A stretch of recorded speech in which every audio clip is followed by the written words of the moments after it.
Alright, hey guys, welcome back to Syberia. We are now, crap, what side I come from? That's right. Continuing on, Ishly. We have to head to the professor's laboratory to actually get the, what was it? The, seminar about mammoths and the Yukuls. And we can't really leave without the mammoth doll either, so we're gonna hop back and get that. But it's so nice to know my train's out of the station.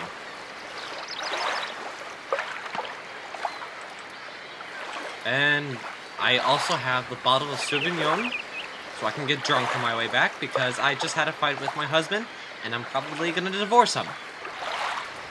We've made progress today, because my husband's an asshole. Ah, that's right, we fixed the lovely bandstand.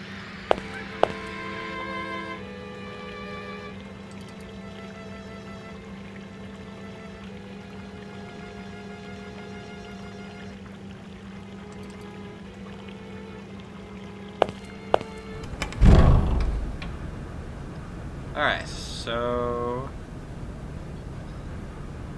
I'm gonna guess it's gonna be up there since I saw the lecture hall in here before. So I'm gonna sit back and let you guys just enjoy this.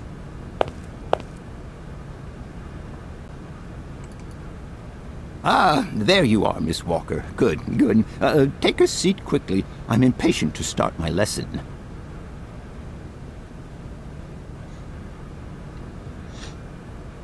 My young friends, a very exciting discovery, unimaginable up until only a few hours ago, has come into my hands and has finally allowed me to complete my study on the mysterious Yukol people. Lights, please. The Yukols are a people from the far north about whom very little is known. They live far away, very far away, on the frozen borders of Syberia. This distance and the climatic conditions of the region, which are unfavorable to human existence, have limited the size of the Yukol population and kept it out of reach of the scientific world. The handful of slides that follow are actually the only documentation we have in our possession. It was a Russian explorer who made these drawings and took these photographs 100 or so years ago. Today, we owe what we know about the Yukol people and their culture to him. We know that the origins of the Yukols date back to the last ice age. Curiously, evidence of their presence has been found in Western Europe, and more precisely in the prehistoric caves at the heart of the Alps. This people, it seems, undertook a long migration over centuries towards the far north of the globe. The reasons for this migration are due to the importance of the mammoth in their craft, trade, and culture. They used them for transportation and as beasts of burden. The mammoth brought them meat, skins, fat, and ivory. Man and animal lived in symbiosis. There's no doubt about it. Mammoths started to drift away from the region due to changing climatic conditions, and the Yukols followed them to the north, to the edges of Syberia. Prehistoric cave drawings, identified as Yukol in origin, first led me to the extraordinary hypothesis that the Yukols had managed to domesticate the mammoth. They are, to the best of our knowledge, the only prehistoric people to represent a man riding a mammoth. Today, because of this genuine mammoth skin effigy, identified by myself as an authentic Neolithic object, I can confirm this hypothesis. Yukol forebears managed to tame mammoths. Prehistoric man uses little imagination. He draws what he sees and represents scenes from real life. This familiar day-to-day object is actually a children's toy. As you have seen, Yukol existence was inextricably linked to that of the mammoth. They used its skin for clothing and to make the roofs and walls of their houses. They used the tusks to build the frameworks of their homes, as well as weapons, tools, and jewelry. Curiously, the disappearance of the mammoth 12,000 years ago had no immediate effect on the Yukol's way of life. It seemed that for a long time after, the people maintained their strong bond with the mammoth through the centuries. As incredible as it may seem, the Yukol people have continued right up until the start of this century to feed themselves on mammoth meat and to use the skin for clothing and shelter. Their ivory craftwork industry is still flourishing. It would appear that to preserve ancestral customs, the Yukols learned how to exploit through the centuries the large number of frozen mammoth carcasses that were perfectly preserved in the ice of the Siberian tundra.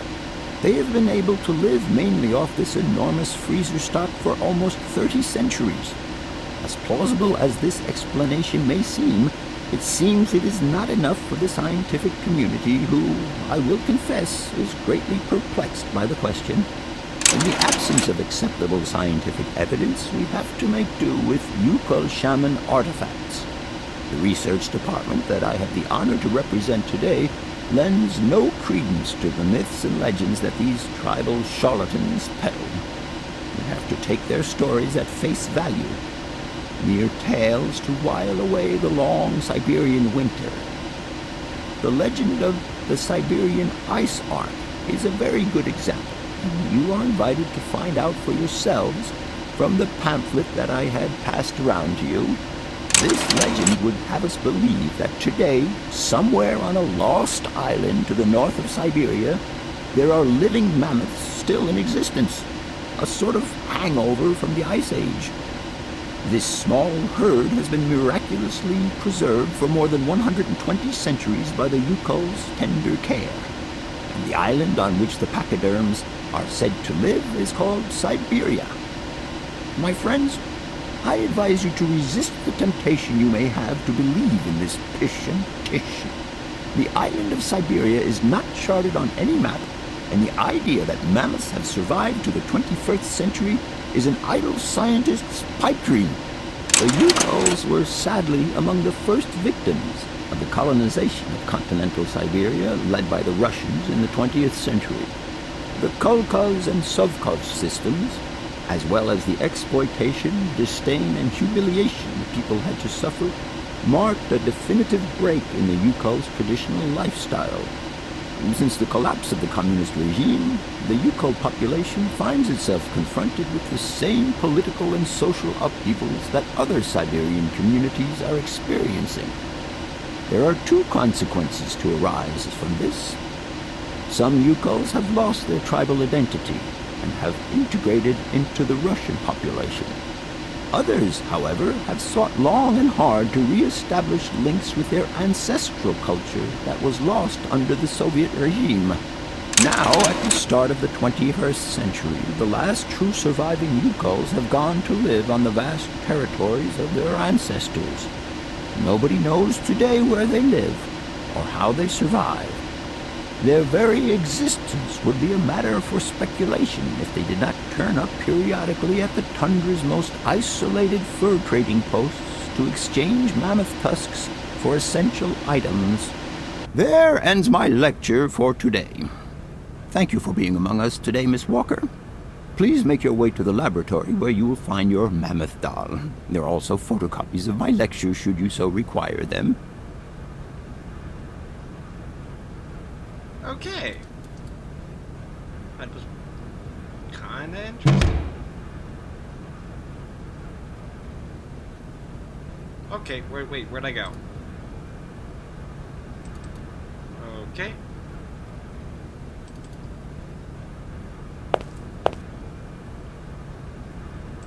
I'm just gonna grab my doll and head on out.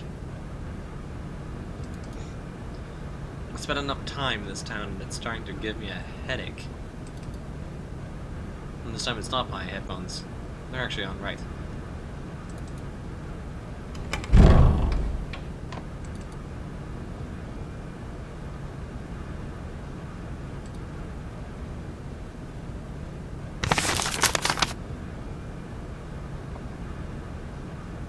Oh great, there's a copy stain.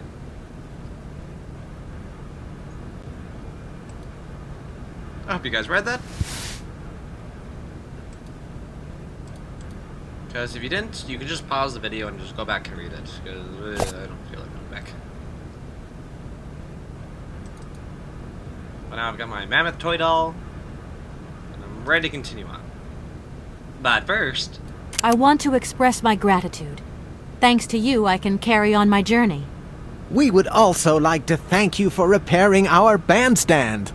It was beyond all hope. hit a pull lever. Allow us to wish you good luck. And see you next year at enrollment time, perhaps. No, not that I quick. doubt it. But thanks anyway. I remember they said something about the wall. It was weird. But hey.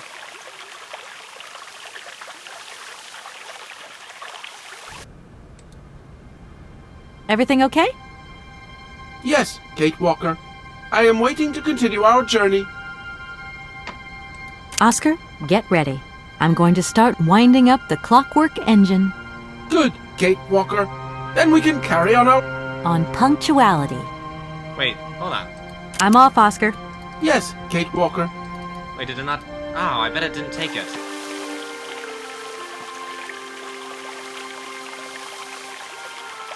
Oh, okay, so I've got to wind them again.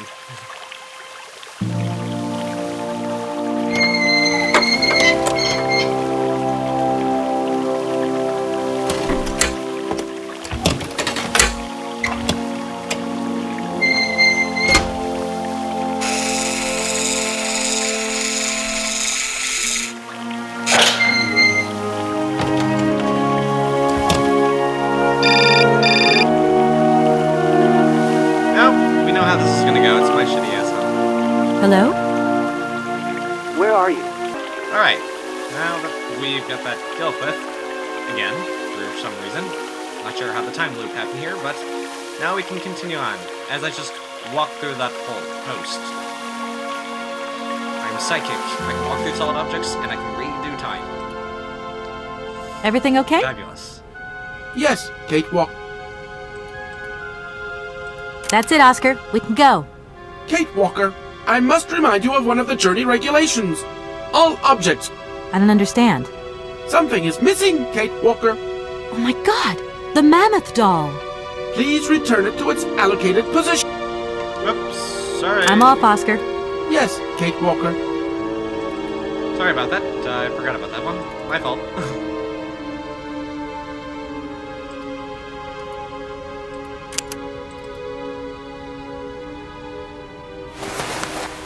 Oh, God, it's like the checklist all over in the last area.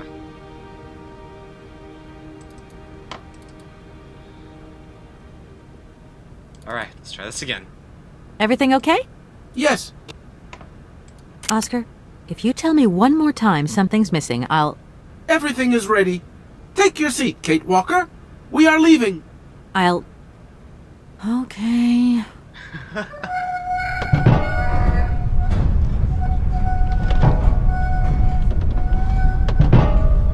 There we go. Finally. So glad to leave. What? What the heck?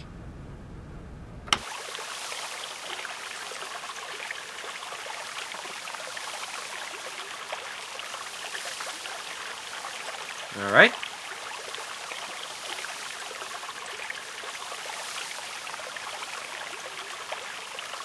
What are you doing there, Oscar? It is imperative that we comply with railroad and customs regulations, Kate Walker. Oh, great. Oscar, don't you think we could drop the trifling details once and for all? We need an exit visa to get beyond the wall, Kate Walker. And you wouldn't know where I could get one of them from, would you? There is usually some form of authority stationed at a guard post that is strategically positioned to issue such a visa. Okay. Oscar, don't you think... You neglected to find the clockwork winding mechanism for the train with sufficient haste, Kate Walker. What nerve! And you refused to lend a helping hand. Help that could have been invaluable to me. I agree, Kate Walker. If you weren't so obsessed by procedure, we wouldn't have had a hitch. I am not entirely convinced, Kate Walker. Oh, great. Oscar, please, let's get in the train and leave, can we? Yes, Kate Walker. Give me the visa. Okay, see you later, Oscar. Yes, I'm Kate so calm Walker. about it now. Okay. Oh, let's just do this now. Can I, like, get in the back so I can just tear him out? No point. It's locked. So I can't drag him out. Alright.